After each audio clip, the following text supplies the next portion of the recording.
Israel से इतना नफरत क्यों करते हो आप? दिन भर बोलते रहते हो मैं शहीद हूं, मैं शहादत करना चाहता हूं, फिर आपको इसराइल शहीद बना देता है तो आपको तो उनका चुम्मा देना चाहिए, उनके पैर को चुमना चाहिए। प्लानिंग लगभग 10 साल से चल रहा है, एग्जीक्यूशन है पिछले 6-7 साल से चल रहा है। उन्होंने पहले ये 10 साल पहले ये आइडिया हिजबुल्लाह को दिया कि इसराइल आपका सब मोबाइल कम्युनिकेशन हैक कर रहा है, हमको लो टेक बनना है, पेजर ले आते हैं। आइडिया ही इजरायली जासूसों ने दे रखा है।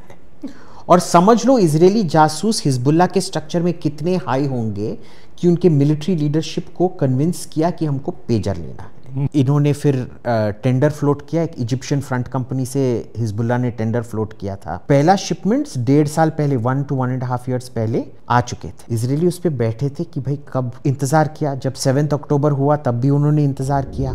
ब्रिगेडियर से लेके लेफ्टिनेंट तक या तो मारे गए हैं, या अंधा हो गया, या हाथ खो गया है, या पैर खो गया है, या सामान चला गया। वो जैसे बोलते हैं ना अजीत भाई अपना लोकेशन भेजो मैं आ रहा हूँ, ऐसे लोकेशन सबके सब मिल रहे हैं, बूम। उसके 3 दिन बाद हसन नसरल्ला और पूरा हिजबुल्लाह का जो कैबिनेट है वो फिर से मिलते हैं, इधर मिल रहे हैं, ये लो लोकेशन, बूम। इंटेलिजेंस के हिस्ट्री में पिछले 2-3 हजार साल में कभी ऐसा ऑपरेशन नहीं हुआ। तो 7 अक्टूबर को जो मुसाद जलील हुआ था, डबल ट्रेबल कर दिया है। उस्मानी सुल्तानियत के खिलाफ जो अरब रेबेलियन हुआ था, एक सामलैंगिक था लॉरेंस ऑफ अरेबिया, उसने कुछ नहीं किया पता है, वो बस उस्मानी और अरब लड़कों से प्यार करता था, और वो भी अंडर एज लड़कों से। पब्लिक में बोलते हैं इजराइल तूने जो किया बहुत अच्छा, तेरी बर्बादी तक जंग रहेगी, जंग रहेगी। प्राइवेट में वो बहुत अच्छा किया आपने, आपको और कुछ चाहिए। Even Pakistan is not technically opposing Israel. Private में अगर आप उनके पाक डेफ रूम में जाके देखोगे, वाह यार इजराइल ने क्या कर दिया, वेरी बैड, पर वाह यार क्या कर दिया। इजरायलीज विदाउट एक्सेप्शन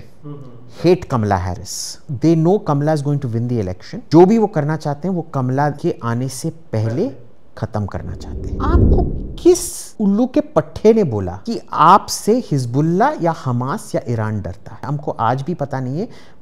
बाइडेन कोई समारोह में आके अपना पैंट उतारेगा और सुसु करने लग जाएगा सबके सामने, कोई ठीक नहीं उसका, भेजा तो फ्राई है उसका। यूएन एक गिरी हुई है basically, it's a prostitute with no morality. Antonio चुतियरेज नाम का कोई उसका सेक्रेटरी जनरल है, वो है 2 कौड़ी का ईस्ट टिमोर या पोर्चुगल का। आप पोर्चुगल को सीरियसली लेते हैं? एक दिन में भारत के लोग जितना पाद मारते हैं उस साइज का है। तो उससे जो बलून भरेगा ना वो पुर्तगाल के साइज का है।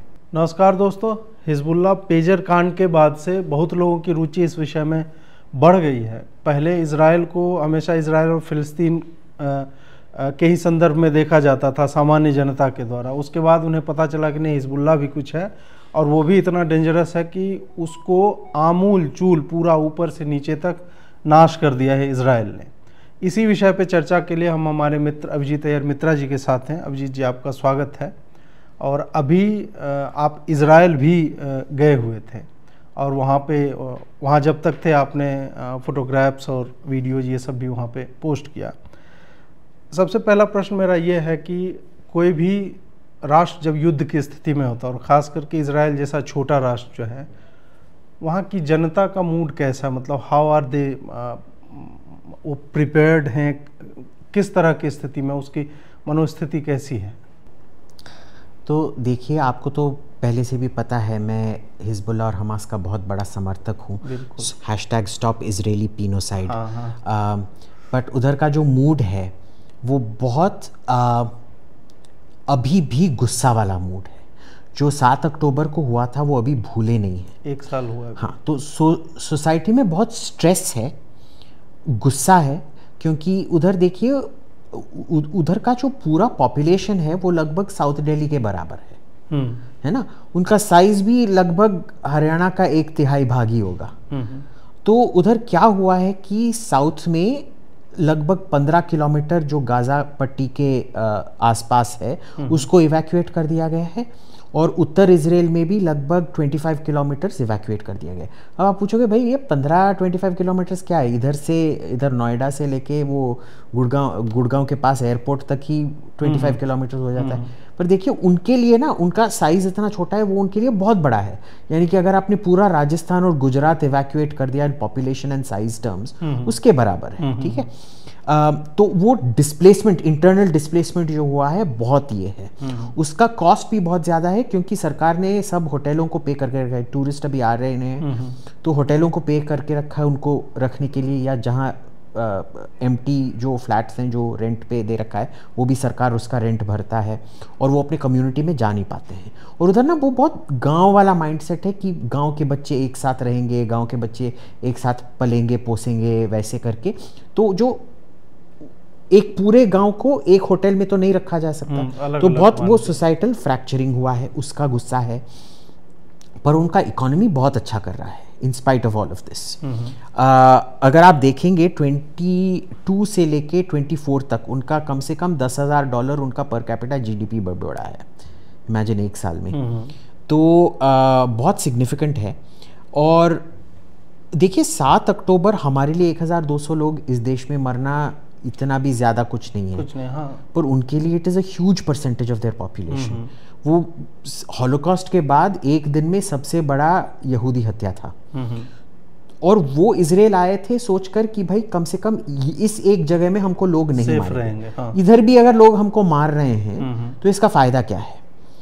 So in spite of all the social stress की वो नेतन्याहू को भी काफ़ी ऑपोजिशन है नेतन्याहू के खिलाफ, पर वॉर के बारे में इनका कोई दो राय नहीं है। इनका एकदम यूनाइटेड ये है कि हमास को तहस नहस करना है, हिजबुल्लाह को तहस नहस करना है, और अगर कोई भी अपॉर्चुनिटी हो कि हिजबुल्लाह वापस आए तो ईरान को भी काफ़ी हानि पहुंचाएंगे। मैं अपने दर्शकों के लिए समझना चाहूँगा कि इस पूरे क्षेत्र में जहाँ इजराइल है, हर मुस्लिम राष्ट्र जो है उसके पीछे पड़ा हुआ है, जबकि लगभग बहुत सारे देशों ने इजराइल को मान्यता दे रखी है, उसके दूतावास खुले हुए, ये सब कुछ है।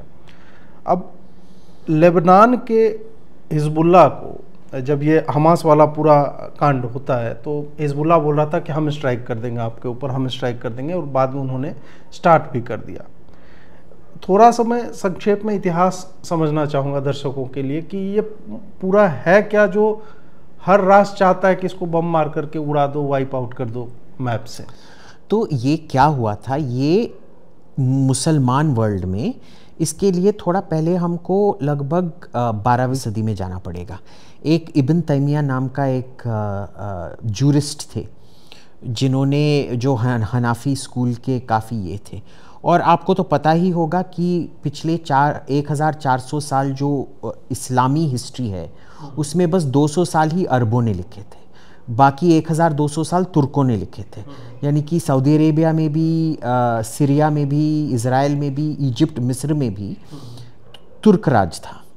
और उधर क्या था कि बहुत गुस्सा था तुर्कों के खिलाफ, क्योंकि देखिए जो अरब होते थे एक्सेप्ट द नजदी अरब्स यानी कि नॉर्दर्न अरेबियन पेनिनसुला वाले, उनके सिवाय बाकी सब बहुत सिविलाइज थे, क्योंकि वो रोमन राज के भी नीचे रहे हैं, मिस्र के भी नीचे रहे हैं, ईरान के भी नीचे रहे हैं, असीरिया के भी नीचे रहे हैं, बिज़ांटियम दूसरा रोमन राज के भी नीचे रहे हैं, तो वो बहुत सिविलाइज थे।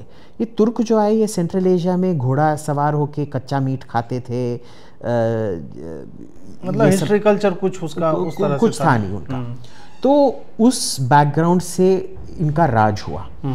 तो इब्न तैमिया ने सोचा कि भाई ये क्या हो गया हमारे पूरे एरिया को, और उन्होंने एक कॉन्सेप्ट डेवलप किया तकफीरियत, यानी कि काफिर तकफीर। वो काफिर आप जब हैं जब आप अल्लाह को नहीं मानते हैं और किताब को नहीं मानते हैं।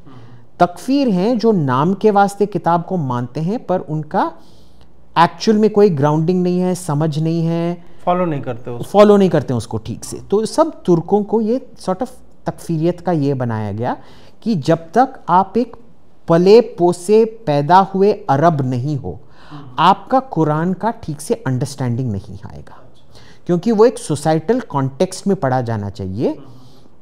तो तभी आप देखेंगे जो वहाबी हैं वो ये नज से आते हैं, they do not come from the Hejaz. जो हिजाज जो सदर्न बॉर्डर था वो काफ़ी अमीर होता था, क्योंकि उधर घोड़े सब पाले जाते थे और रोमन ने भी उधर काफ़ी राज किया था, तो वो बहुत सिविलाइज थे। तो एक हदीस भी है कि नज से कभी कुछ अच्छा आता नहीं है, बस गर्म बदबूदार हवा आता है। तो जो वहाबिज़म था वो नज्द में पैदा हुआ था, ठीक है, which is why it is much more radical than, I mean, we are talking about relatives, you know, everything is, when we are saying radicalism, it's a highly relative term. तो क्या हुआ कि ये sort of एक इस्लामी world में ये एक belief system है कि अगर आप एक अरब नहीं हैं, आपका इस्लाम असली इस्लाम नहीं है, आपका जो इस्लाम की जो समझ है वो असली समझ नहीं है। अब इससे पैदा होता है कि जब अरबों का प्रॉब्लम था, जब इजराइल पैदा हुआ 1948 में, ये एक पैलेस्टीनियन अरब प्रॉब्लम था, और उन दिनों में कोई पैलेस्टीनियन नाम का कुछ होता नहीं है। वैसे पी जो अक्षर होता है वो अरबी में होता ही नहीं है। इसीलिए जब पहले जब पाकिस्तान बना, वो सोचते थे कि वो सब ईरानियन हैं, फिर उन्होंने सोचा कि वो अरब हैं, आजकल वो तुर्क बन गए हैं, बट अरब हैं। जब अरब थे तो उनके नेम प्लेट, वो कार प्लेट में होता था अल बाकिस्तान, क्योंकि प नहीं ब, अल बाकिस्तान।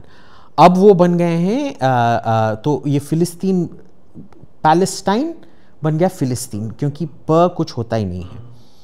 उन दिनों में ये ट्रांस जॉर्डन माना जाता था, उर्दून यानी कि जॉर्डन का एक भाग माना जाता था, बट सेपरेशन हो गया।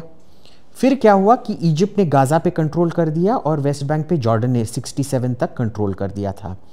उस टाइम जॉर्डन ने उसको पूरा एनेक्स कर दिया था। उसने बोला था ये वेस्ट बैंक जॉर्डन का ही हिस्सा है, तो आप कैसे फिर refugee, 70% of the Jordanian population West Bank से आता है, तो आप कैसे रेफ्यूजी हो सकते हैं? आप खुद, आपका खुद का, आपने 67 तक तो आपने उसको कंट्रोल करके रखा था। 89 तक जॉर्डन ने उस पर अपना क्लेम नहीं छोड़ा, जैसे पाकिस्तान कश्मीर पे क्लेम करता है।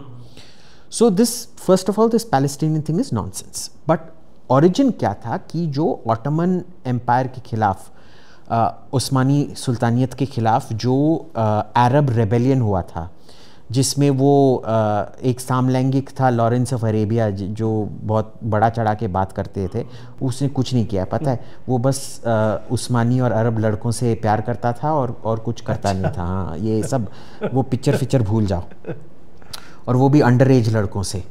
तो इसमें क्या होता था कि जो अरब रिवोल्ट था ना, उसका एक ही झंडा था, ये काला, हरा, सफ़ेद और लाल। इसीलिए आप देखेंगे कुवैत का फ्लैग, सीरिया का फ्लैग, पैलेस्टाइन का फ्लैग, जॉर्डन का फ्लैग, यूनाइटेड अरब एमिरेट्स का फ्लैग, ये सब इसी कलर कॉम्बिनेशन का कोई ना कोई ये है वेरिएशन। और इसमें क्या था कि ये हमारा अरब कॉज है, लोकल अरब कॉज। लिबिया और मिस्र में इसका कोई ये नहीं था, ठीक है। तो ये एक अरब वर्सेस जू था, जो क्योंकि वो अरब इंटरप्रिटेशन ही सुपीरियर है, तो बाकी सबको इंफीरियरिटी कॉम्प्लेक्स दिला के बाकी सब देशों को इसमें लाया गया। ईरान और तुर्की तो इसको पहले मानते ही नहीं थे कि फ़िलिस्तीन नाम का कुछ है। ईरान का बहुत अच्छा संबंध था इजराइल के साथ, तुर्की का भी एर्दोगान आने से पहले बहुत अच्छा संबंध था इजराइल के साथ, बहुत मिलिट्री कोऑपरेशन भी होता था। और इसी वजह से जो इंडोनेशियन, मलेशियन, पाकिस्तानी, ब्रुनेई वाले, उनको भी ये सब कुछ हाँ, आप जो बोलेंगे, अरब जो बोलेंगे वही सच है, सच के सिवाय और कुछ नहीं है करके ये करना पड़ता था। So it became a Muslim versus Jew conflict. What was a localized Arab conflict, वो एक मुस्लिम वर्सेस जू कॉन्फ्लिक्ट में बदल गया।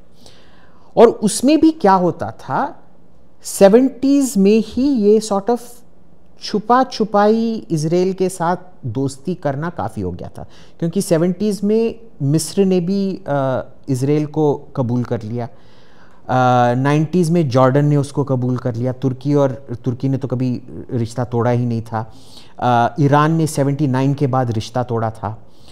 और 79 तक ईरान, जो आज सऊदी अरेबिया है अमेरिकन फॉरेन पॉलिसी में, वो ईरान हुआ क्या करता था, सऊदी अरेबिया एक दो कौड़ी का देश माना जाता था। पर जब ईरान अमेरिका के खिलाफ हो गया, तब सऊदी अरेबिया बड़ा भाई बन गया उधर रीजन में। अब क्या हुआ है, सिंस द एब्राहम अकॉर्ड्स, ऐसे कोई भी अरब देश नहीं है जिसके गहरे से गहरे संबंध नहीं है इजराइल के साथ।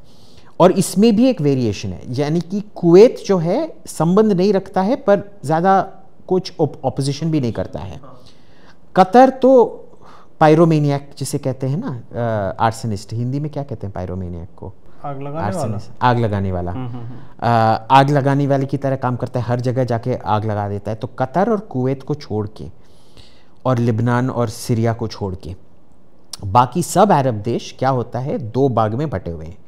एक जो इजराइल की निंदा ही करने के लिए तैयार नहीं है, जैसे सऊदी अरेबिया एकदम चुप है, अमीरात एकदम चुप है, बहरीन एकदम चुप है, ओमान एकदम चुप है। और दूसरा देश जो है जैसे जॉर्डन और मिस्र और मोरक्को और टूनिशिया, जो पब्लिक में बोलते हैं इजराइल तूने जो किया बहुत अच्छा, तेरी बर्बादी तक जंग रहेगी जंग रहेगी। प्राइवेट में वो बहुत अच्छा किया आपने, आपको और कुछ चाहिए। जैसे इस बार अप्रैल में जिस दिन मैं वापस आया था फिर से इजराइल से, अगले दिन ही वो बहुत बड़ा वो ड्रोन और मिसाइल, लगभग 700 मिसाइल ईरान ने फायर किए थे इजराइल की ओर। उसमें बस 7 मिसाइल लैंड हुए, बाकी सब शूट डाउन हुए। वो क्या अमीराती एयरफोर्स, सऊदी एयरफोर्स और जॉर्डेनियन एयरफोर्स ने, जॉर्डन पब्लिक में तो सऊदी अमीरात तो चुपचाप बैठे हैं, जॉर्डन तो हर दिन एक नहीं बीतता है जब वो पब्लिक में इजराइल को गाली नहीं देते। पर जब मिसाइल बैराज आए सब उनके F-16 हवा में गए और सब उन मिसाइलों को ड्रोन्स को शूट डाउन किया। तो ऐसा कोऑपरेशन बहुत अच्छा चला रहा है, क्योंकि इजराइल का जो टेररिस्ट सेल्स का जो पेनिट्रेशन है इतना अच्छा है, वो इन सब अरब कंट्रीज को इंटेलिजेंस फीड करते हैं कि आपके इधर ये टेररिस्ट सेल हैं, ये आपके राजाओं को मारने की कोशिश कर रहे हैं, या आपके राष्ट्रपति को मारने की कोशिश कर रहे हैं। तो वो जो मुखाबरात टू मुखाबरात जो ये होता है ना, और ये एक ऑलमोस्ट एक किस्म का एक ड्रग डीलर और ड्रग यूजर का संबंध है, क्योंकि कोकेन, क्रिस्टल मेथ, गांजा, इन सब से ज्यादा नशीला होता है इंटेलिजेंस। जब आपको इतना अच्छा इंटेलिजेंस मिलना शुरू होता है ना, उसको नकारना बहुत मुश्किल हो जाता है, क्योंकि इतना वैल्यूएबल इंटेलिजेंस होता है। तो इनका एक बहुत अच्छा आंतरिक संबंध है। असली में जो even Pakistan is not technically opposing Israel. Private में अगर आप उनके पाक डेफ रूम में जाके देखोगे, वाह यार इजराइल ने क्या कर दिया, वेरी बैड, पर वाह यार क्या कर दिया करके ये होता है। ईरान, लेबनान, इराक, यमन और Syria, these are really the countries, plus Qatar in a sense. यही वो देश हैं। और इनका प्रॉब्लम क्या है आप देख लीजिए, जब 79 तक ईरान ही डेप्यूटी शेरिफ था अमेरिका का पूरा रीजन में, क्योंकि बहुत अमीर था उन दिनों में। ईरान ताइवान से भी ज़्यादा इंडस्ट्रियलाइज था, और ताइवान साउथ कोरिया से भी ज़्यादा अमीर था। उसके बाद वो जो पूरा इंडस्ट्रियलाइजेशन हो रहा था वो रुक गया, और 79 के बाद ताइवान और साउथ कोरिया, आज अगर वो ट्रेजेक्ट्री होता, Iran would be in the same league as Israel और जर्मनी और ताइवान और South Korea, right. But anyway whatever it happened, तो उनको ढूंढना पड़ा कि भाई हमारा पावर चला गया है। और उस टाइम भी अमेरिका बोल रहा था भाई हम तेरे को बरकरार रखेंगे, पर खुमैनी वैसा ही था पागल। सबको यार, सबके साथ दुश्मनी एक साथ तो मत करो ना। रूस के साथ भी दुश्मनी, अमेरिका के साथ भी दुश्मनी, इजराइल के साथ भी दुश्मनी, इराक के साथ भी दुश्मनी, सऊदी अरब के साथ भी दुश्मनी, पाकिस्तान और हिंदुस्तान को मिला के दोनों एक साथ दुश्मनी। कौन करता है ऐसे? तो and it was done for a reason, क्योंकि अगर आप एक सीज मेंटालिटी क्रिएट करोगे ना, तभी आपका इंटरनल कोहीजन होगा। यानी कि हिंदुस्तानी हम एक दूसरे में झगड़ते रहेंगे, पर अगर सब हमारे जो नेबर्स हैं वो हमारे खिलाफ इकट्ठे हो गए, तो ये नहीं हम हिंदुस्तान को एक किस्म से जैसे पाकिस्तान इंडिया के नाम पे यूनाइट हो जाता है। Exactly, so it same mentality, he did that and वो he lost the Iraq war. वो उनका बहुत फेमस स्पीच है, जब वो लास्ट में वो पीस ट्रीटी साइन करना पड़ा ना, वो एक पानी का ग्लास रख के नाम के वास्ते, वो पॉइजन्ड चैलिस जिसे कहते हैं ना, उसने बोला कि देखो हम सब के लिए करना ही पड़ रहा है, तो मैं जहर का प्याला पी रहा हूँ आपके लिए, ठीक है। तो वो स्पीच में एक्चुअली है आयतुल्ला खमैनी के स्पीच में, तो उसने किया। Now how do you gain influence? You use the Shia angle. Iraq वैसे एक शिया मेजॉरिटी कंट्री है, पर उसमें सद्दाम हुसैन और जो बाथ पार्टी थे वो मोस्टली सुन्नी थे। सीरिया उल्टा है, एक्चुअली बहुत हाई सुन्नी मेजॉरिटी है, पर उसमें शिया रूल करते हैं, अलावाइट्स हैं पर वो शियाई हैं। लेबनान में क्या है कि ओरिजिनली क्रिश्चियन मेजॉरिटी था, फिर सिविल वॉर हुआ और उस सिविल वॉर के पहले ही सुन्नी मेजॉरिटी हो गया, क्योंकि लगभग 10 लाख फिलिस्तीनी लोग उधर अंदर आ गए थे, तो पूरा पॉपुलेशन बैलेंस। वैसे लेबनान एक ऐसा देश है, लेबनान के बाहर ज़्यादा लेबनीज हैं जितना लेबनान के अंदर। There are actually more Lebanese in Brazil than there are in Lebanon. Brazil Argentina को मिला के अगर आप देखोगे Lebanese Brazilian, twice the population of Lebanese than in Lebanon, and mostly overwhelmingly Christian. तो ये क्या भगा दिए गए थे? भगा दिए गए थे, और क्या, जब भगा दिए गए थे, भगा दिए गए थे। इवन दो देवर इन मेजॉरिटी, उनको भगा दिया गया था अल्टीमेटली। और जब सीरिया भी सीरिया से लेबनान आर्टिफिशियली बना, जैसे पाकिस्तान इंडिया से आर्टिफिशियल बंटवारा हुआ था, वैसे लेबनान का सीरिया से आर्टिफिशियल बंटवारा हुआ था एक आर्टिफिशियल क्रिश्चियन मेजॉरिटी के लिए। और उधर क्या हुआ कि जो पावर शेयरिंग था, प्रेसिडेंट क्रिश्चियन बनेगा, प्राइम मिनिस्टर सुन्नी बनेगा, और जो स्पीकर ऑफ पार्लियामेंट है शिया बनेगा। अच्छा। पर इसके पास कोई भी पावर नहीं था, इसके पास कोई भी पावर नहीं था, सब एग्जीक्यूटिव प्रेसिडेंसी पे था। फिर सुन्नी मेजॉरिटी आया, फिर civil, because of the Palestinian refugees, फिर सिविल वॉर आया और उसमें सब सुन्नी को पावर मिला। यानी कि प्रेसिडेंट क्रिश्चियन रहता है, पर जो पूरा पावर है वो फ्रांस या अमेरिका की तरह प्रेसिडेंट के साथ जो था, अब वो प्राइम मिनिस्टर को दिया गया हिंदुस्तान की तरह।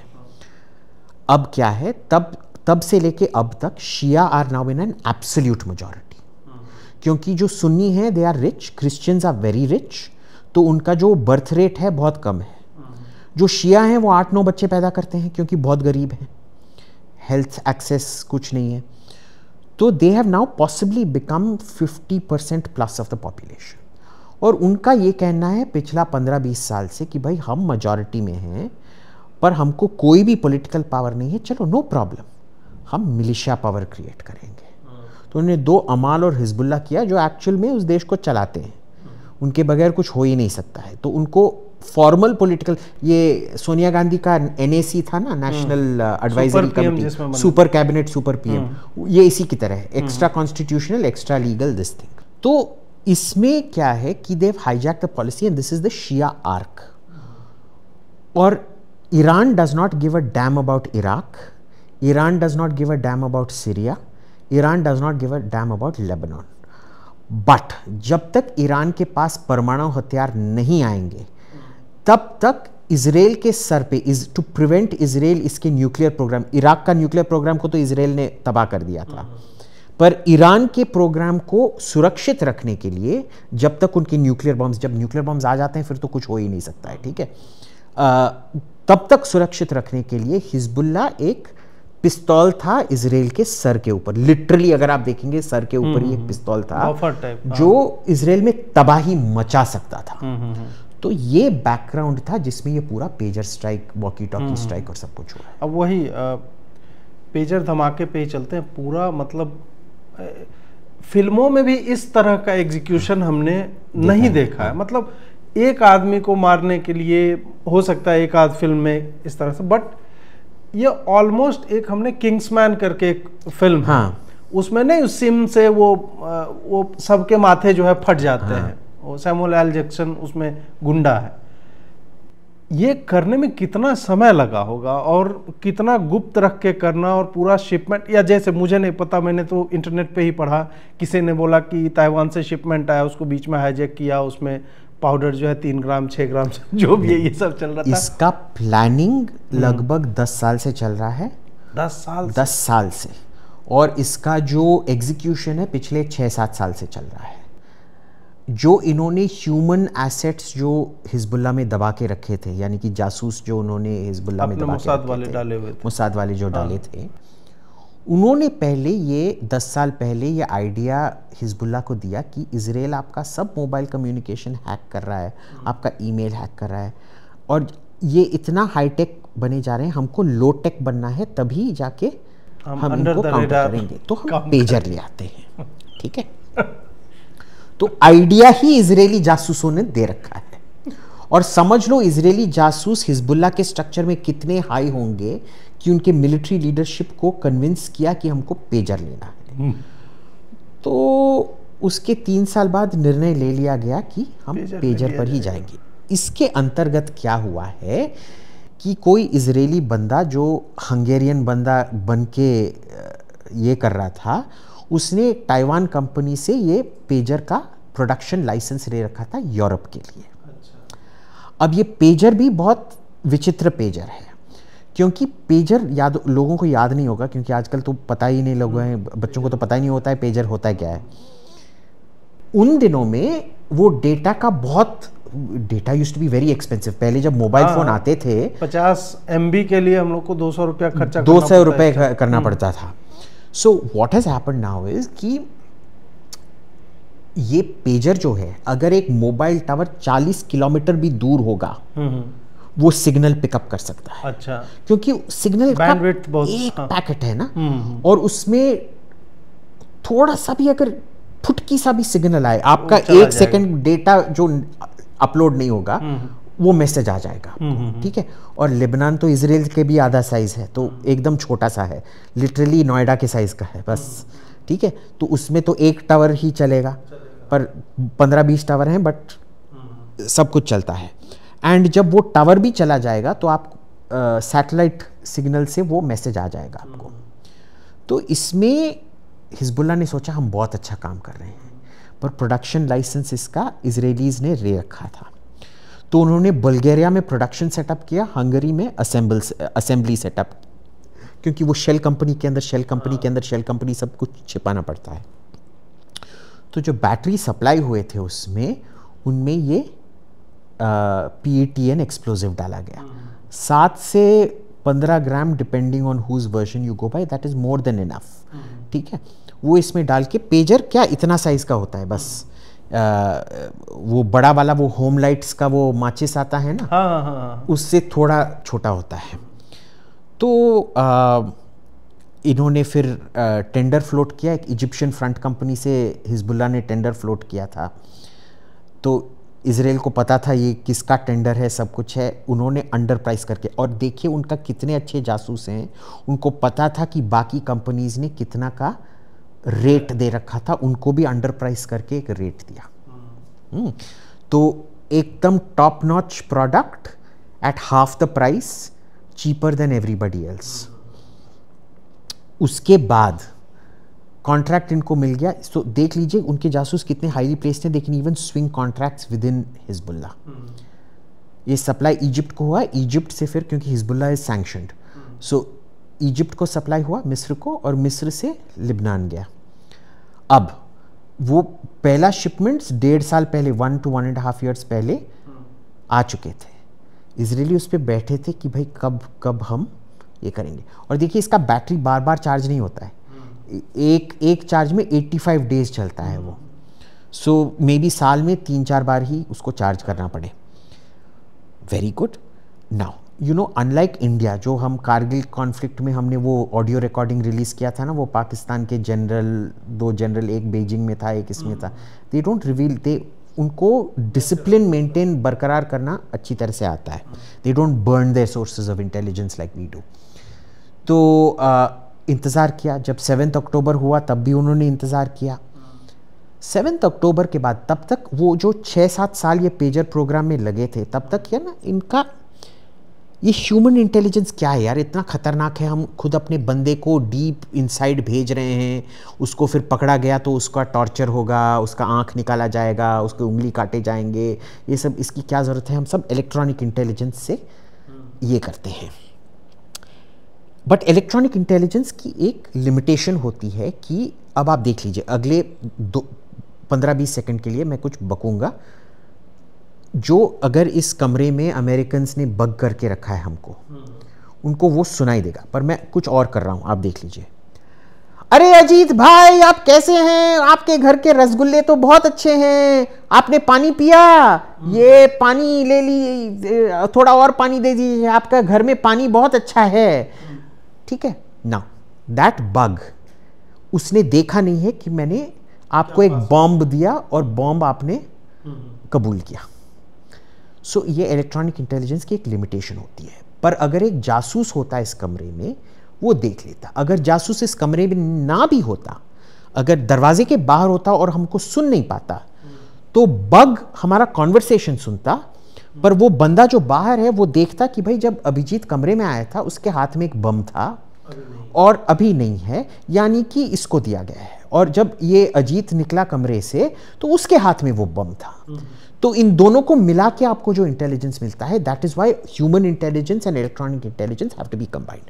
ये वो 6-7 साल से वो इतना इलेक्ट्रॉनिक इंटेलिजेंस में अपने इलेक्ट्रॉनिक होशियारी से इतना मुग्ध थे, they didn't even bother on human intelligence। पर उसका एडवांटेज क्या था कि 7 अक्टूबर के बाद जब उनको अपनी गलती महसूस हुई मोसाद को, जब उन्होंने अपना ह्यूमन इंटेलिजेंस एसेट्स फिर से रिएक्टिवेट किया, उन्होंने देखा कि जब ये जासूस बंदा बाहर खड़ा है उसको डर लगता है कि भाई जब मैं इजरायली एम्बेसी को मैं मैसेज भेज रहा हूँ कहीं मैं पकड़ा ना जाऊँ। जैसे वो एली कोहेन की कहानी है ना, जो सीरिया में था, उसको इंडियन एम्बेसी ने पकड़ा था, पता है? वो जब वो सिग्नल रेडियो पे भेज रहा था ना, इंडियन एम्बेसी उसके घर के उसके पड़ोसी थे। इंडियन एम्बेसी ने कंप्लेन किया, भैया हर शाम को ये 7:30 बजे को ये क्या ये सिग्नल हमारा इंटरफेरेंस होते रहता है। फिर उन्होंने जाके, India was the reason Ellie Cohen actually got caught. Nobody wants to talk about it, but we got the poor man caught. But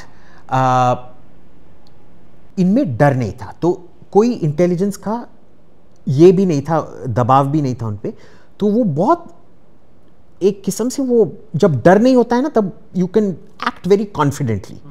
वो इतने हिजबुल्ला में, they were already senior in Hezbollah, they went right up the Hezbollah chain of command. तो उनको पता था कि भाई कौन है, कहाँ है हिजबुल्ला में, कब मीटिंग होने वाला है, कहाँ मीटिंग होने वाला है, एंड ऑल ऑफ दैट। तो जब पूरा रिएक्टिवेट किया गया, इजराइल का प्लान था पहले हम हमास और गाज़ा को देखेंगे, जब इनकी हम मैया डैश डैश डैश करेंगे उसके बाद ही हम उत्तर में हिजबुल्ला को अटेंशन पे करेंगे। 1 साल हो गया है, ऑलमोस्ट 350 डेज। अब प्लान के सब चीज़ थे, हमारे जासूस बिल्कुल उनके टॉप पे हैं, पेजर सभी के पास है। ईरानियन एम्बेसडर के पास पेजर कैसे आया, पर ईरानियन एम्बेसडर के पास भी है। और first they activated the pagers. Pagers में भी एक इंटेलिजेंस ट्रायम्फ था, क्योंकि 5000 पेजर थे लगभग। ऑफिशियली हमको बोला गया है 3500, बाकी 1500 हमको बताया नहीं गया है, but they would have also been quite devastating. और उनका क्या है कि they were tracking all the cameras in Lebanese hospitals। तो जो भी लेबनान के अंदर एक अस्पताल आया, जो 1000 लोग इजराइल को पता थे हिजबुल्ला के हैं, वो तो पता ही थे, पर वो जो कैमरा हैक करके उन्होंने देखा है ना, अब और कौन था हिजबुल्ला में वो सब पता चल गया है। और उनका पूरा का पूरा जो मिडिल कमांड लेवल है और लोअर टॉप कमांड लेवल है, यानी कि अगर आप हिंदुस्तानी आर्मी में अगर देखेंगे, ब्रिगेडियर से लेके लेफ्टिनेंट तक सब के सब मारे गए हैं उसमें। या तो मारे गए हैं, या अंधा हो गया, या हाथ खो गया है, या पैर खो गया है, या सामान चला गया, वो जो खानदानी जो जवाहरात होते हैं वो चले गए हैं। तो ये हुआ है। नेक्स्ट डे जब इनके फ्यूनरल्स हो रहे थे, जो इनका लोकल सिक्योरिटी होता है, जो वॉकी टॉकी से बात करते हैं, उनके सब वॉकी टॉकी फोड़ दिए गए। तो first command structure, middle command, middle to middle top command निकाला गया। फिर उनका जो सिक्योरिटी था वो निकाला गया, ठीक है। तो अब इनका काउंटर इंटेलिजेंस जो है, यानी कि जासूसी के खिलाफ जो किया जाता है उसको काउंटर इंटेलिजेंस कहा जाता है। जासूस विरोधी कार्रवाई, हाँ, जासूस विरोधी कार्रवाई है। हाँ। वो भी ये किया गया। तो अब जो हिजबुल्ला के अंदर जो मोसाद के जासूस थे, जो हाई लेवल पे थे, वो आराम से अपना फोन निकाल के इजराइल को बोल सकते थे, भाई इधर मीटिंग हो रहा है, उधर मीटिंग हो रहा है। नाउ इसमें क्या है, we know Hezbollah panicked. Why do we know they panicked? क्योंकि नॉर्मली अगर एक देश में न्यूक्लियर अटैक हो रहा है या कोई भयानक इंसिडेंट हो रहा है, उसके लीडरशिप को डिस्पर्स किया जाता है। यानी कि हमको इंफॉर्मेशन आता है कि दिल्ली के पास एक पाकिस्तानी मिसाइल आ रहा है, प्रधानमंत्री को कहीं और ले जाएगा, उप प्रधानमंत्री को कहीं और, राष्ट्रपति को कहीं और, ताकि वो कभी भी एक जगह पे इकट्ठा ना हो। और जो सरवाइव कर सकते हैं वो सरवाइव कर सकते हैं, उनको उधर ही रखा जाएगा, उनको फिर से मिलने नहीं दिया जाएगा, ताकि अगर एक मरे तो बाकी लोग ये कर सकते हैं। हिजबुल्लाह इतना पैनिक में था, वो सोच ही नहीं पा रहे थे कि पहले उनका जो एलीट कमांडो फोर्स है, रिदवान फोर्स, उनका 3 दिन बाद मीटिंग हुआ, और वो उन्होंने सोचा भी नहीं था कि हमारे इतने हाई लेवल पे कॉम्प्रोमाइज हो चुके हैं कि इजराइल के जासूस ने कॉल करके बोल दिया भाई इधर मिल रहे हैं, ये इसका, जैसे बोलते हैं ना अजीत भाई अपना लोकेशन भेजो मैं आ रहा हूं, ऐसे लोकेशन सबके सब मिल रहे हैं, बूम। फिर भी नहीं सीखे, और उसके 3 दिन बाद हसन नसरल्ला और पूरा हिजबुल्लाह का जो कैबिनेट है वो फिर से मिलते हैं, और शायद वही बंदा या कोई और बंदा फिर कॉल करके बोलता है कि भाई इधर मिल रहे हैं, ये लो लोकेशन, बूम। ठीक है, तो पूरा top leadership, chief of army staff से लेकर लेफ्टिनेंट तक कत्लेआम हुआ है बेसिकली। ठीक है, अब रॉकेट बचे हैं हिजबुल्लाह के पास, बिल्कुल, पर उसको एम कौन करे, चलाएगा कौन, हाँ, है ना। आपके पास अगर आपको ड्राइविंग पता नहीं है, आपके पास रोल्स रॉयस हो सकता है, फेरारी हो सकता है, पर अगर आपने ड्राइविंग सीखा नहीं और आपके पास ड्राइवर ही नहीं है, आप कैसे पहुंचोगे? आप तो पार्किंग लॉट से निकल भी नहीं पाओगे ना। तो ये अब इनका प्रॉब्लम है, इनका ना ही तो कम्युनिकेशन है, ना ही तो कमांड है, ना ही तो कोऑर्डिनेशन है, बिना इसके कैसे आप फौज चला पाएंगे भाई। सो this is something very remarkable. ऐसे इंटेलिजेंस के हिस्ट्री में पिछले 2-3 हज़ार साल में कभी ऐसा ऑपरेशन नहीं हुआ है। तो 7 अक्टूबर को जो मोसाद जलील हुआ था, उन्होंने अपनी क्रेडिबिलिटी, उन्होंने पूरा डबल ट्रेबल कर दिया है बेसिकली।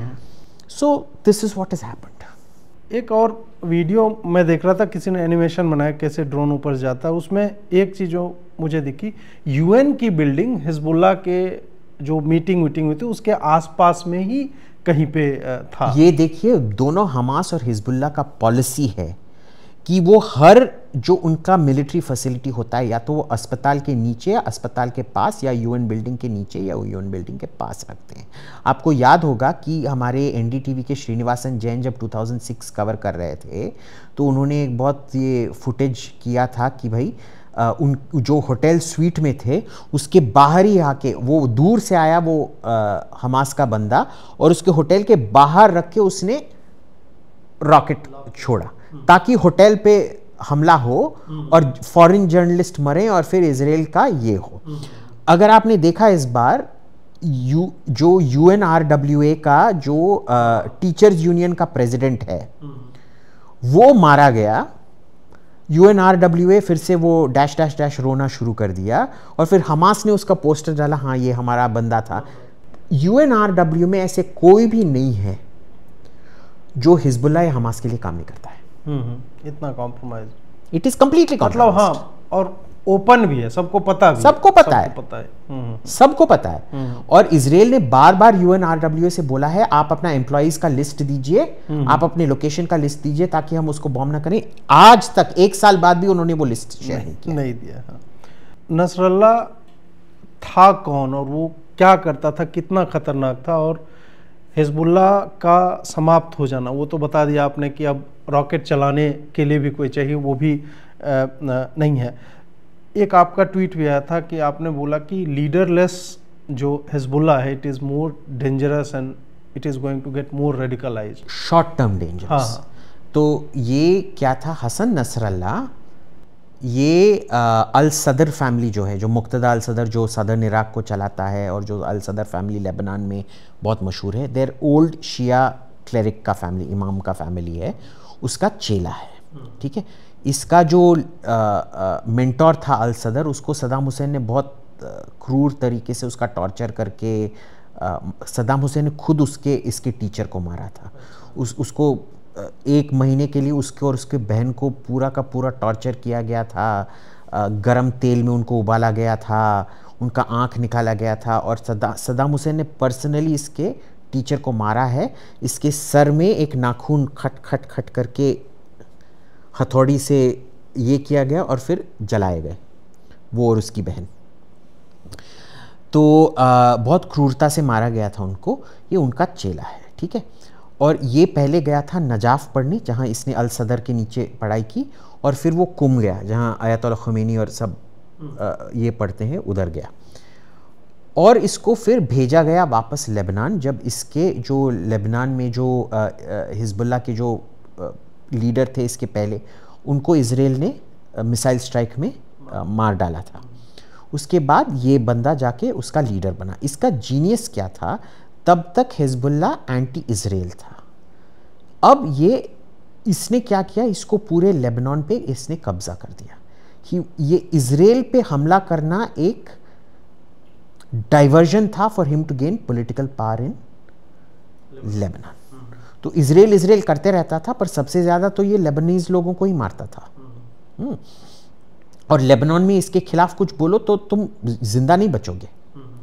खुद लेबनीज अरब मुसलमानों को ये टॉर्चर करके अपने बेसमेंट में मारते रहता है। Sick fellow, mentally diseased fellow, psychopath जिसे कहते हैं। और political genius, not military genius. Military में जो भी ट्रेनिंग होता था वो सब ईरान से आता था इनका। They were very powerful till what happened. Hamas को जब लगातार इजराइल मार रहा था और रफ़ा बॉर्डर से लेकर के लेबनान तक धमकी दे रहे थे, उसके बाद फिर अभी हमने मतलब तभी से हम सुन रहे हैं कि अमेरिकन वॉरशिप्स जो हैं संभवतः 11 या 12 जो अभी ट्रूमैन भी भेजा गया, वो अलर्ट पे हैं। और एक ये स्थिति कहीं ना कहीं बनी हुई थी कि अगर ईरान तक ये वार पहुंचेगा या ईरान आता है तो थोड़ा सा ये स्केलेट हो सकता है। उसकी कितनी संभावना अभी के संदर्भ में दिख रही है, जब नेतन्याहू ने ईरान के लोगों को जो है एक तरह से बोला कि रेजीम को ये हटा, और मॉक करते हुए एक वीडियो बनाया? बहुत ही ज़्यादा है, क्योंकि अब आपको याद होगा कि 1-2 हफ्ते पहले नेतन्याहू ने ऐसे ही वीडियो बनाया था लेबनान के लिए, और उसके बाद लेबनान पे पूरा हमला कर दिया। आज कल रात को ही लेबनान का इन्वेजन शुरू हो गया है, ऑन ग्राउंड वाला, ऑन ग्राउंड इन्वेजन। और जो ईरान का मैसेज गया है, मैं तो एक्सपेक्ट करता हूँ अभी 1-2 हफ्ते में ईरान की बमबारी शुरू हो जाएगी। किसको टारगेट करेंगे? पहले तो न्यूक्लियर फैसिलिटीज़ को टारगेट करेंगे, क्योंकि अब तक क्या था कि ये है हिजबुल्लाह, ये है इजराइल, इसके सर के पास ये हिजबुल्लाह का पिस्तौल है ताकि मैं ईरान को ना मारूं। अब ये पिस्तौल को मैंने हटा दिया है, अब कुछ रोकता नहीं है मेरे को ईरान को मारने के लिए। दूसरी बात क्या है, Israelis without exception hate Kamala Harris. Even the most left wing Israeli hates Kamala Harris, क्योंकि वो कमला को एक अरब मुसलमान ब्रदरहुड जो इख्वान है, जिसके लिए ये कौन है, ये रशीदा तलैब और इल्हान ओमार जिसके कठपुतले हैं, उनके लिए काम करते हैं। तो इसमें क्या है कि जब they know Kamala is going to win the election, जो भी वो करना चाहते हैं वो कमला के आने से पहले ख़त्म करना चाहते हैं। ख़त्म नहीं तो शुरू तो करना चाहते हैं, ताकि फिर कमला का कोई उपाय ना बचे कि उसको मदद करना ही पड़ेगा। So first they will target nuclear facilities, I suspect, क्योंकि देखिए इतना दूरी पे लिमिटेड एक्शन ही हो सकता है, आप पूरा जंग तो लड़ नहीं सकते हो। पर पहले न्यूक्लियर फैसिलिटीज़ निकालेंगे, फिर ईरानियन लीडरशिप जो है उसको, जो मुल्लाज जो हैं उनको मारेंगे, और तीसरा जो IRGC के जो कमांड स्ट्रक्चर्स हैं और बेसेस हैं उन पे हमला किया जाएगा। I fully expect this to happen अगले 2 सप्ताह में, आई थिंक सो। अब ईरान का ये है कि रूस ने अपने प्राइम मिनिस्टर को उधर भेजा है, कल ही भेजा है, चीन भी हो सकता है अलाइन हो, तो ये सारे इतने अधिक इक्वेशंस बन रहे हैं। तो क्या वही क्वेश्चन ये है कि ये कितना एस्केलेट और हो सकता है, क्या ये लोग भी इन्वॉल्व होंगे उसमें, अगर ऐसी संभावना बनती है तो? देखिए, एक अगर आप देखेंगे दोनों चीन और ईरान जो हैं वो रूस के युद्ध में शामिल नहीं हुए हैं, बस सप्लाई भेज रहे हैं। तो ये मैक्सिमम ईरान को सप्लाई भेजेंगे, पर भाई वो सप्लाई से करोगे क्या? जब खामेनी को मारा जाएगा, जब ये पेजेश्कियान को मारा जाएगा, जब IRGC के कमांडरों को मारा जाएगा और आपका न्यूक्लियर रिएक्टर्स को उड़ाया जाएगा, करोगे क्या? ये डायरेक्ट बॉर्डर वाला युद्ध नहीं है जहां आपने उनको कुछ दे दिया। So what can they realistically do? Nothing. Middle east जो है वो लंबे समय से शांत था, और फिर 7 अक्टूबर से 7-8 दिन पहले जो है अमेरिकन सिक्योरिटी एडवाइज़र या जो भी था उसने एक बयान दिया कि एकदम प्रॉपर स्टेबिलिटी है, और उसके 7 दिन बाद ये घटना। तो क्या ये डॉग विस्लिंग थी, या मतलब क्या था उसमें इन्वॉल्वमेंट है अमेरिका का, या जानते थे कि ऐसा हो सकता है? देखिए, ये ना एक इंडियन जोक है जो मैं बताऊंगा आपको। ये पंडित जी नाव में घुसते हैं, बंगाल में है, गंगा नदी है, और उधर तो गंगा नदी आपने देखा होगा एक साइड से दूसरा साइड दिखाई ही नहीं देता है। तो पंडित जी ये नाव वाला नाव चलाया जा रहा है, तो पंडित जी उससे पूछते हैं, बेटा तुमने ऋग्वेद पढ़ा है? नहीं। तुम्हारा 1/3 जिंदगी ही चला गया। फिर थोड़ी देर बाद, बेटा तुमने यजुर्वेद पढ़ा है? नहीं पंडित जी। अरे तुम्हारा 2/3 जिंदगी चला ही क्या? थोड़ा और, अब ये नदी के बीच में है, बेटा तुमने भगवत गीता पढ़ा है? नहीं पंडित जी। अरे तुम्हारा तो पूरा ही जिंदगी चला गया बेटा। और चलाता है, और नाव में एक छेद होता है और बहुत जल्दी से नाव गिर रहा होता है। तो नाव वाला पूछता है, पंडित जी आपको तैरना आता है? नहीं। तो आपका पूरा जिंदगी चला गया। वो निकल जाता है और पंडित जी मर जाते हैं। तो ये डेमोक्रेट्स और बुद्धिजीवी में ये होता है कि हमने इतना पढ़ा है, हमको सब कुछ पता है, और आखिर में 2 कौड़ी का टटपुंजी आके इनको बना के चला जाता है। तो ये डेमोक्रेट्स में ये है कि मैंने हार्वर्ड से पढ़ा है, मैंने येल से पढ़ा है, क्योंकि मैं हार्वर्ड का ग्रेजुएट हूँ और MIT का ग्रेजुएट हूँ, मेरा जो पाद है इसमें चंपा चमेली की खुशबू आती है। ये सब उनके मन में है। तो ये जैक सलिवन और ये सब जो है ना, ये डेमोक्रेट्स जो होते हैं, इनको लगता है कि इनका पाद ही भगवान का वातावरण ये है, देन है मैनकाइंड के लिए, ठीक है ना। और इसीलिए ये सब इतना करोड़ों खर्च हुआ है ट्रैक 2 डिप्लोमेसी में, इजराइल पैलेस्टाइन सोल्यूशन, इजराइल अरब सोल्यूशन के लिए कुछ नहीं हुआ। ट्रंप एक बार में आया, ट्रंप को सब बोलते हैं बुद्धू है, कमीना है, चोर है, उल्लू का पट्टा है, कुछ भी नहीं जानता है। He did more peace deals, अरबों और इजराइल के बीच में 15 पीस डील करवाए, जो इसके पहले 70 साल में जो प्रेसिडेंट हैं 1948 से लेके अब तक किसी ने इतने सारे पीस डील्स नहीं करवाए। तो यही होता है।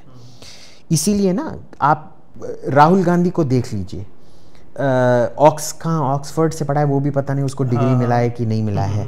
उसके पास रघुराम राजन हैं जो रिनाउंड इकोनॉमिस्ट हैं, फिर प्रवीण चक्रवर्ती हैं जो रिनाउंड डेटा साइंटिस्ट हैं, जयराम रमेश हैं जो रिनाउंड एजुकेटर हैं, ये national advisory committee John dress जो रिनाउंड फूड इकोनॉमिस्ट हैं। वैसे खुद सोमालिया से निकला हुआ भुखमरी का मरीज लगता है, वो कैसे फूड सिक्योरिटी सिखाएगा भाई, बट जो भी है, ठीक है।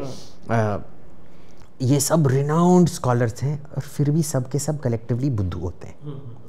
और एक गुजरात से निकला हुआ एक टी सेलर ने इन सब की मैया डैश डैश डैश करके रखी थी। तो वहाँ भी ये होता है, और सब इसका education degree entire political science का मजाक उड़ाते हैं। भाई एंटायर पॉलिटिकल साइंस का डिग्री ना ही हो, 3 इलेक्शन उस बंदे ने जीता है, तूने अब तक क्या जीता है भाई? हैं? तो सब तू अपना हार्वर्ड का डिग्री उधर रख, अपना ऑक्सफोर्ड का डिग्री उधर रख, हम अपने चाय वाले से ही बहुत खुश हैं, ठीक है ना। ये ट्रंप बंदा उसी टाइप का है, ठीक है। So there is this thing कि हम बहुत इंटेलेक्चुअल करके बात, हमको ये नुआंस समझ में आता है। This is, I don't know how to use this term, but in English we call it intellectual masturbation. हम लोग हिंदी में उसको बुद्धिजीवी मैथुन बोलते हैं। हाँ, बुद्धिजीवी मैथुन या बुद्धिजीवी स्वयं सेवक। तो वो हुआ है, सब्सटेंस जीरो। कैसा? और देखिए बाइडेन एक इतना वीक प्रेसिडेंट है, कौन उससे डरेगा भाई? रूस का इन्वेजन यूक्रेन का ट्रंप के नीचे नहीं हुआ था ना, जब बाइडेन बैठा था तब हुआ था। अमेरिका कोलैप्स अफगानिस्तान में ट्रंप के नीचे नहीं हुआ था, बाइडेन के नीचे हुआ था। आपको किस उल्लू के पट्टे ने बोला कि आपसे हिजबुल्ला या हमास या ईरान डरता है? आप जितना अपने आप को कमजोर, यार आपका प्रेसिडेंट को पता नहीं है, हमको आज भी पता नहीं है, बाइडेन कोई समारोह में आके अपना पैंट उतारेगा और सुसु करने लग जाएगा सबके सामने। कोई ठीक नहीं उसका। हाँ, उसका भेजा तो फ्राई है उसका बेचारा। तो ये they have a very high opinion, ये डनिंग क्रूगर सिंड्रोम जिसे कहते हैं ना, जितने ज्यादा बुद्धू हो आपको उतना ज्यादा आपको कॉन्फिडेंस उतना होता है। They are stuck in that. So Jack Sullivan is the classic case of that. एक मतलब अमेरिकी चुनाव से आप, मुझे याद है कि पहले भी आपसे बात हुई थी, तो आप कॉन्फिडेंट हैं कि Kamala is going to win, Democrat जो। देखिए मेरे सब इलेक्शन प्रेडिक्शन गलत होते हैं। हाँ। तो क्या इसलिए आप जो है रिवर्स वो कर रहे हैं? नहीं, कैलिफोर्निया मैं आश्वासन देता हूं भाइयों और बहनों, कमला ही जीतेगी। नहीं, कल कैलिफोर्निया का गवर्नर जो है उसने एक लॉ को बैन कर दिया है कि आप आईडी कार्ड किसी भी तरह का वोटिंग के समय नहीं मांगेंगे जी जनता से। मतलब ये किस लेवल का मैनेजमेंट चल रहा है, और ये आउट इन द ओपन चल रहा है। ये तो ओपन रिगिंग है। हाँ? पाकिस्तान में भी इतना खुला खुला इलेक्शन रिगिंग नहीं होता है बॉस। हाँ। युगांडा में ईदी अमीन ऐसे करता था। हाँ। तो आजकल कमला हैरिस नई ईदी अमीन है। वैसे वो अपने आप को अफ्रीकन भी मानती हैं, पता नहीं। ऑड इवन, केजरीवाल का ऑड इवन, आज इंडियन आज अफ्रीकन, आज इंडियन आज अफ्रीकन चला के रखा है उसने। तो आप देख लीजिए 30 स्टेट्स आपको आईडी की जरूरत नहीं है वोट करने के लिए।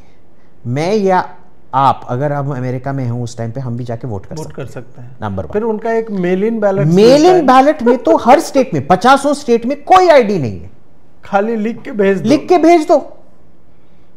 ये सिस्टम बढ़िया है। और फिर बोलते हैं इलेक्शन रिगिंग, आपका ईवीएम काम नहीं करता है, ये नहीं काम करता है।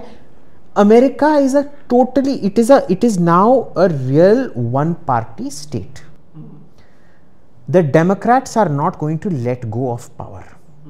नाम के वास्ते इलेक्शन होगा, जैसे पाकिस्तान में जो भी इलेक्शन जीतता है सरकार तो फौज का ही होता है ना, ये वैसा ही है। जो भी इलेक्शन जीतेगा सरकार, जैसे ट्रंप के प्रेसिडेंसी उन्होंने पूरा टैंक कर दिया, ये रशिया कल्यूजन स्टोरी जो नेवर प्रूव, पता नहीं क्या क्या पीपी टेप, ये टेप वो टेप करके डुबा दिया। और कोविड के टाइम डेमोक्रेट्स ही बोल रहे थे लॉकडाउन करो, और फिर इकोनॉमिक जो रिवर्सेस हुआ उसके वजह से ट्रंप उसके लिए ये है। So this is now a de facto, there is no democracy left in America. It is now a de facto one party state, the elections are rigged. It is like Haiti or Pakistan or North Korea. I would say North Korea election has more credibility than an American election, क्योंकि उसमें तो आपको पता है कि डर के मारे सब एक्चुअल में किम जोंग उन के लिए वोट कर रहे हैं। इधर कोई डर के मारे नहीं कर रहा है, बस उनका वोट गिना नहीं जा रहा है। इस पूरे घटनाक्रम में दो चीज जो है एकदम अपोजिट टाइप की हुई, जिसमें पहला यह है कि मोहम्मद बिन सलमान से पूछा गया इस घटना पे फ़िलिस्तीन को लेकर के। उन्होंने कहा कि हमारे देश के लोग को फ़िलिस्तीन का बहुत ज़्यादा नॉलेज भी नहीं, और मुझे पर्सनली फ़िलिस्तीन ये सबसे कोई लेना देना नहीं है। मस्जिद में यहाँ तक कह दिया कि इमाम उमाम जो है कोई प्रार्थना ना करे फ़िलिस्तीन के लिए। दूसरी घटना हुई भारत में कि कश्मीर से लेके लखनऊ के इमाम बाड़े तक लाखों मुसलमान जो है वो सड़कों पे और हाय हिजबुल्ला हाय नसरल्ला हम न हुए इस टाइप का जो छाती पीट रहे हैं। उस लड़की का वीडियो आपने भी शेयर किया है, मतलब कितना 10-12 साल की रही होगी, और किस तरह का जहर जो है वो निकल रहा है। तो थोड़ा सा इन दोनों चीज़ों को लेकर के कि जो एक्चुअल में इस्लाम का जहाँ पे अभ्युदय होता है वो, और इधर जो कन्वर्ट कह लें या जो भी टर्म हमें यूज करना है, दोनों के रिएक्शन में, एक एकदम पास में जिसके लिए इजराइल थ्रेट हो सकता है, वो कह रहा है हमको कोई मतलब नहीं इससे, और यहाँ जिसका कोई लेना देना नहीं दूर दूर तक, वो सड़कों पे आकर के हाय तौबा कर रहे हैं। ये किस्म से, I mean I don't like it, but एक किस्म से अच्छा है। I will explain why.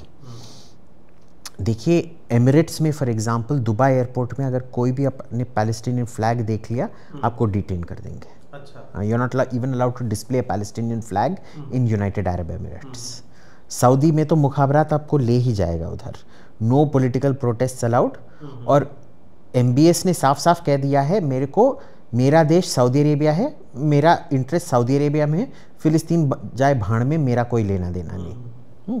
भाड़ में तो नहीं बोला, पर I don't care what happens in Palestine, I am only concerned about what happens here. अब इधर जो कश्मीर में हुआ था, हमको समझना है कि 89 में जब कश्मीरी पंडित एग्जोडस हुआ था, उसी टाइम ये जो शिया सुन्नी जो स्प्लिट हो रहा था मुस्लिम वर्ल्ड में, क्योंकि जब तक ईरान 79 तक अमेरिका का सबसे बड़ा डिप्टी शरीफ था, ये शिया सुन्नी स्प्लिट काफ़ी दब चुका था। It is only after Khomeini came that the split became more and more. और पाकिस्तान में भी ये स्प्लिट होने लगा कि भुट्टो जो एक्चुअली शिया फैमिली हैं, वो आजकल अपने आप को पब्लिक में सुन्नी ही कहते हैं। Nobody dares ask them are you Shia और Sunni, but they pretend to be Sunni in public, they are actually Shias. Now इसमें क्या हुआ है कि शिया उस टाइम बहुत डरे हुए थे कश्मीर में कि अगले हमारे को, और उन टाइम स्लोगन भी चल रहे थे, क्या रफ़ीज़ और समथिंग उनको कहा जाता था, विच आर ऑलमोस्ट सब ह्यूमन एनिमल्स, कि अगला पंडितों को पहले निकाला, अब तुमको निकालेंगे। सो दे बिकेम मुखबीर्स of the Indian state. Shia started doing full blown मुखबीरियत। अब तक कश्मीर इंसर्जेंसी में बस एक शिया मिलिटेंट था। कितने हज़ारों मरे हैं, उसमें से बस एक शिया था। Otherwise they pretend to be ignorant of the situation. यानी कि अगर आप कोई भी शिया टाउन में जाओगे, ये मैंने प्रिंट के लिए सितंबर 2019 में जब मैं गया था एब्रोगेशन के 1 महीने बाद, तब मैंने पूरा एक सीरीज़ लिखा था फ़ोटोज़ के साथ। हर शिया टाउन में कोई भी लोकल बुरहान वानी, फुरहान वानी, कश्मीर की आज़ादी, कुछ नहीं होगा। सब कुछ लेबनान है। हिजबुल्लाह के फ्लैग्स हैं, हसन नसरल्लाह का फ़ोटो है, इमाम खोमेनी का फ़ोटो है, इमाम खामेनी का फ़ोटो है। ठीक है, क्यों? क्योंकि वो लोकल घुसपैठ में घुसना ही नहीं चाहते थे। हमेशा बोलते थे नहीं नहीं हमारा इधर का लड़ाई नहीं है, हमारा उधर का लड़ाई है। हाँ, उस वक्त ईरान का कोई था, उसको जहाज पे मार दिया था। हाँ। उसकी भी फोटो उस वक्त वो सब लगा करके रो रहे थे। सब कुछ उधर ही होता है। ठीक है, और इसमें क्या है कि वो आप देखिए पूरा जो प्रोटेस्ट हुआ एकदम पीसफुल था, कोई पथराव नहीं हुआ, कुछ नहीं हुआ, क्योंकि उनको भी दिखाना है कि भाई हम कुछ ये कर रहे हैं। So it is not bad for India in that sense, क्योंकि उनको असली में पता है, वो निकले थे नसरल्लाह के हत्या को प्रोटेस्ट करने के लिए, पर असली में वो अपना पॉलिटिकल पावर दिखा रहे थे सुन्नियों को। क्योंकि पिछले 20-30 साल में इनको मुहर्रम का प्रोसेशन टेक आउट ही नहीं करने दिया गया है, अशूरा का प्रोसेशन। और जब भी प्रोसेशन महबूबा मुफ्ती ने भी बैन किया था, उमर अब्दुल्ला ने भी बैन किया था, गुलाम नबी आज़ाद ने भी बैन किया था। पब्लिक डिसऑर्डर हो जाएगा। पब्लिक डिसऑर्डर क्यों? क्योंकि सुन्नी लोग उस पर पत्थर मारते थे। ठीक है, आई मीन अगर आप आके खुद अपने पे खंजर मार रहे हो, तो अगर 1-2 पत्थर लगे इसमें क्या प्रॉब्लम है? सही बात है। तो वो तो कष्ट ही झेलने के लिए, तो ये क्या बात हुई? यही मैं पूछता हूँ भाई, इजराइल से इतना नफरत क्यों करते हो? आप दिन भर बोलते रहते हो मैं शहीद हूँ, मैं शहादत करना चाहता हूँ, फिर आपको इजराइल शहीद बना देता है, तो आपको तो उनका चुम्मा देना चाहिए, उनके पैर को चुमना चाहिए। फिर मांगते भी हो शहादत, फिर कोई तुमको शहादत देता है, फिर तुम गाली भी देते हो उसको। भाई ये क्या बात हुई? You know, this is what they say, do and you're damned and don't do and you're damned. ठीक है ना? तो this is the Shia situation in Kashmir right now. Lucknow में भी ये प्रोटेस्ट हुआ है, but it is good because they are not focusing on India. They are not saying Modi ये है, वो है, हत्यारा है, nothing of that. They are not talking about India. That as long as you're focusing on something foreign, I think it's a fairly healthy thing. I don't like it because Hezbollah is a horrible terror organization. But जब तक आप हिंदुस्तान की बुराई नहीं कर रहे हो और हिंदुस्तान तेरा क्या होगा इंशाल्लाह इंशाल्लाह, हाँ, तब तक जब तक वो नहीं बोल रहे हैं, I am not perfectly fine with it I guess, but चलेगा। लेकिन इंटरनेट पे जो हम देख रहे हैं उसमें तो ऐसा कम ही, मतलब मुझे ये हिजबुल्लाह, तालिबान, आईसिस जैसे उनके आतंकियों के मरने के समर्थन में तो ये शिया सुन्नी का भेद इंटरनेट पे तो नहीं दिख रहा है। जिसको सपोर्ट करना है वो तो टैग करके रोए गाए जा रहे हैं, वो शिया है या सुन्नी है। एक बात हमने ये भी देखा कि कुछ कुछ बड़े नेता जो हैं इनके, they have not spoken a word on it. Owaisi ने एक शब्द नहीं बोला। कुछ इनके पत्रकार हैं जो खाली न्यूज शेयर कर रहे हैं, क्या नसरल्ला मारा गया, उसको कोई रिएक्शन नहीं है। देखो सबा नकवी जैसे हैं। Very important, Owaisi didn't tweet about it. हाँ, वो जो ब्लैक डिल्डो ऑफ बैंगलोर है, हाँ, क्लिप कटवा, उसने भी कुछ नहीं। हाँ, हाँ, हाँ, क्या है उसका नाम, जुबैर। हाँ, हाँ, हाँ, हाँ, जुबैर। हाँ, उसने he hasn't tweeted anything by himself because he is a Sunni bastard, है ना। He hates the Shias. He will retweet other people. Hamas जब गाजा पर जब बमबारी हुई थी बहुत तो पागल ही हो गया था। हाँ, बट नॉट फॉर दिस। जो कश्मीर में जो प्रोटेस्ट हुए हैं वो क्यों बड़गाम में हुए and they were not in the rest of Kashmir. Sunni area में कोई प्रोटेस्ट नहीं हुआ, क्यों, है ना। तो ये सब आप देख लो, they are not doing any, this is where see हम हमारी क्या प्रॉब्लम है कि हमारी रिलीजन जो है हमको हमेशा बोलता है नुआंस देखो, शेड्स ऑफ ग्रे देखो, पर हमारी सोच विचार में हम एकदम ब्लैक एंड वाइट एब्राहमिक्स की तरह हैं कि या तो तुम हमारे साथ हो या तो तुम हमारे खिलाफ हो। ये जो सबक्यूटेनियस जो इनके आंतरिक तनाव है ना, हमको इसे एग्जैसरबेट नहीं करना चाहिए, या सॉरी, इसको हमको समझ के we should allow it to fester. It is not our problem how they sort out their inter-religious affairs, intra-religious affairs. तो अच्छी बात है।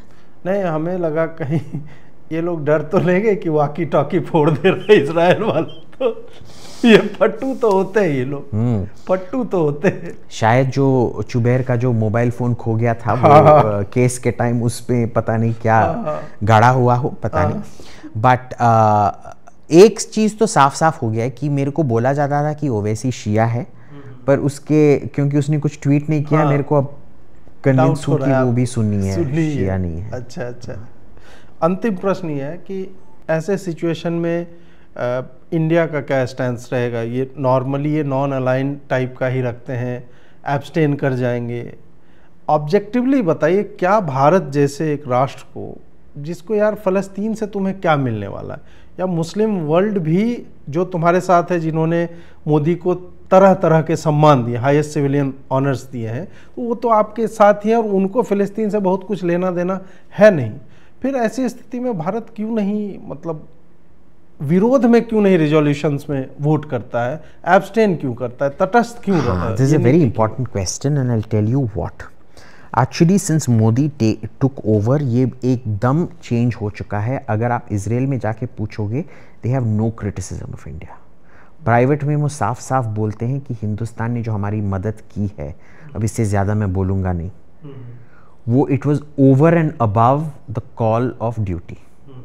Exact words I am quoting from what the Israelis told us. अब क्या मदद दे रहे हैं वो मैं पब्लिक में बोलूँगा नहीं, ठीक है, पर वो बहुत खुश हैं। जहाँ आती है यूएन रेजोल्यूशन की बात, इसमें दो किस्म के रेजोल्यूशन हैं, operative resolutions and non operative resolutions. Operative resolutions वो होते हैं जिसका कोई ग्राउंड पे इम्पैक्ट हो। नॉन ऑपरेटिव जैसे कि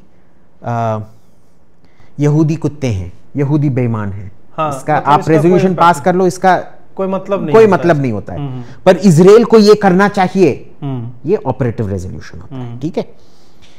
इजराइल और इंडिया का अभी एक साफ साफ डील है कि नॉन ऑपरेटिव रेजोल्यूशन में आप जो करना है कर लो, अगर अगेंस्ट वोट भी करना चाहते हो वो भी कर लो, but India has not, we have abstained, we have not against नहीं गए। अगेंस्ट नहीं। जो ऑपरेटिव रेजोल्यूशन होता है, जब इजराइल बोल देता है कि भाई ये एक ऑपरेटिव रेजोल्यूशन है, तब इंडिया इजराइल के साथ वोट करता है। पर कई सालों से अभी ऑपरेटिव रेजोल्यूशन आया ही नहीं है, तो there is no need for us to vote. And Israeli ये बहुत अच्छा समझते हैं, क्योंकि अच्छा दे नो कि इंडिया का पोजीशन किस तरह से। जॉर्डन की जो महारानी है वो जॉर्डनी नहीं है, वो फिलिस्तीनी है। अच्छा। और वो अपने आप को रेफ्यूजी मानती है। ऐसा एक ही रेफ्यूजी कम्युनिटी में जानता हूं जो रानी होके भी अपने आप को रेफ्यूजी मानती है। So you know the whole definition of international refugees is different for the rest of the world, and it's different for Palestinians. In fact, no Palestinian today complies to the international definition of a refugee. UNRWA ये पैसा खाने का एक corrupt scheme है। अगर UNRW में है, वो है ही भ्रष्टाचारी एक डैश डैश डैश। सो ये अंडरस्टैंडिंग हम दोनों में बहुत अच्छी तरह से है। आप मोदी का कल उन्होंने ट्वीट किया था कि there can be no tolerance of terror, we call for immediate de escalation. But who is he calling terrorism? हमको पता है कौन है। डी एस्केलेशन, डी एस्केलेशन किसको करना है? नाम हम नहीं लिखते, ऐसे ही ऐसे ही। So he could be telling anyone to deescalate. इसमें जो फिलिस्तीन के साइड में वो पढ़ेंगे, पर हाँ ठीक है, मोदी ने इजराइल को बोला है। But Israel, all my Israeli friends are looking at and saying, अरे भाई ही इज तो टारगेटिंग ईरान इन दिस और द हुदीज इन दिस। तो it's a very smart thing. So far in fact Modi has been very clear, our support to Israel is counter terrorism. जो भी terrorist को मारेगा हम उसको support करेंगे। एक फॉलोअप यूएन पे ही ले लेते हैं, उसके बाद समाप्त करें। यूएन का क्या मतलब रह गया है? कुछ है यूनाइटेड नेशंस या ऐसे? क्योंकि अब जो आता है उसको पेल के चला जाता है। इजराइल वाले तो खैर लंबे समय से ऑलमोस्ट उसको मॉक करने के स्टेज की तरह से, एक तो था किसने 12-15 घंटे तक लगातार बोलता रह गया था, इस तरह के भी हमने इंस्टेंसेस देखे हैं। और अभी जो आए थे उन्होंने बोला कि देखिए, यूएन का जो महत्व था वो शायद 1991 से शुरू हुआ, जब सोवियत यूनियन कोलैप्स हुआ और ये वीटो टिट टैट वीटोज नहीं हुए थे। सो 91 से लेके 2011 तक इसका कुछ महत्व था। उसके पहले कोई भी महत्व नहीं था, क्योंकि जो सोवियत संघ को अच्छा नहीं लगता था वो वीटो करते थे, और जो अमेरिका को अच्छा नहीं लगता था वो वीटो करते थे। 1991 से लेके 2011 यानी कि लगभग 20 साल एक कोऑपरेटिव एटमॉस्फेयर था जहां सब कोई एक साथ काम करता था। बट देन स्टार्टिंग फ्रॉम 1997 जब अमेरिका ने ये रेजिम चेंज ऑपरेशन शुरू कर दिया बिना यूएन ऑथराइजेशन के, जो सर्बिया में किया, जो कोसोवो में किया, और फिर 2001 में जो अफगानिस्तान का तो यूएन सैंक्शन था, पर 2003 में जो इराक में किया उसका यूएन सैंक्शन नहीं था। उसी से वो सिस्टम यूएन वीकन हो रहा था, क्योंकि ये बिना यूएन रेजोल्यूशंस के किए गए थे। जो कहते हैं ना the hair that broke the camel's back, वो उसको हिंदी में कैसे बोलेंगे? अंतिम दिन का, हाँ, जो जिससे ऊंट की पीठ टूट जाती है। हाँ। वो एक बाल जिससे ऊंट का पीठ, एक चावल का दाना जिससे ऊंट का पीठ टूट जाता है, उससे आता है कि 2011, क्योंकि उस साल पे लिबिया में इन्होंने इंटरवीन करने का डिसाइड किया, और वो भी छल कपट से। यूएन में रेजोल्यूशन पास हुआ कि आप सीज फायर करेंगे।